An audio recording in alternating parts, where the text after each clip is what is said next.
ஏன்னா ஒரு நியூக்ளியர் வார் வந்துச்சுன்னா கிட்டத்தட்ட என்டையர் உலகமே அழிஞ்சிடும். கிட்டத்தட்ட இப்போ 10,000க்கு அதிகமான நியூக்ளியர் பாம்ஸ் உலகங்களுமே இருக்குது. அமெரிக்காட்ட ஒரு 5000, ரஷ்யாட்ட ஒரு 5000, சீனாக்கிட்ட ஒரு 600 இருக்குது.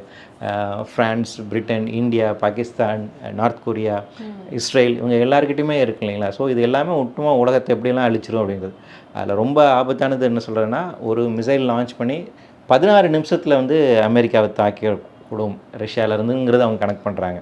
ஓகே, 16 மினிட்ஸ் தான் அமெரிக்கா அழிக்கிறதுக்கு அப்படிங்கிறது. நீங்கள் சவுத் ஈஸ்ட் ஏஷியாவில் நினச்சி பாருங்கள், India, Pakistan, China, Russia, north Korea இது எல்லாமே அணு ஆயுதங்கள் வைத்திருக்கக்கூடிய நாடுகள், எல்லாம் ரொம்ப அருகாமையில் இருக்கக்கூடிய நாடுகள். இவங்களுக்கான உறவுங்கிறதுமே எவ்வளோ சிக்கலாக இருக்குங்கிறது இருக்கு இல்லையா? குறிப்பாக இந்தியாவுக்கும் சீனாவுக்குமான உறவு, இந்தியாவுக்கும் பாகிஸ்தானுக்கான உறவு.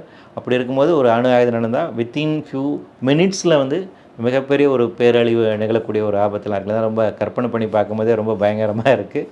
ஸோ அந்த நீங்கள் இதில் ஒரு இன்ட்ரெஸ்டிங்கான ஒரு முரணை கவனிச்சிங்களா? உங்கள் தலைவர் வந்து எல்லா இடத்துலையும் போய் நான் போரை நிறுத்துறேன்றாரு, இன்னொரு பக்கம் இந்த மாதிரி பேசிகிட்டு இருக்காரு. இதை நீங்கள் எப்படி பார்க்குறீங்க வீட்டு?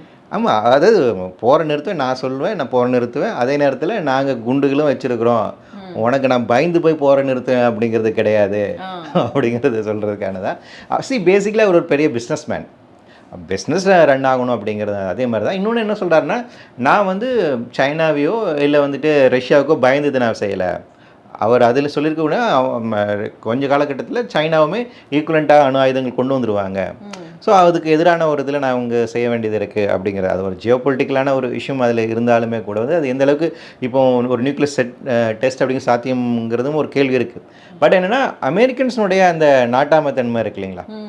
ஸோ அதையும் விட்டு கொடுக்காம அவர் தன்னுடைய இந்த மாதிரி பிஸ்னஸ் டீலையும் விட்டு கொடுக்காம, அதே நேரத்தில் நோபல் பரிசு வாங்கணும் அப்படிங்கிற அந்த லட்சிய கொள்கையும் வந்துட்டு விட்டு கொடுக்காம இருக்கிறாரு.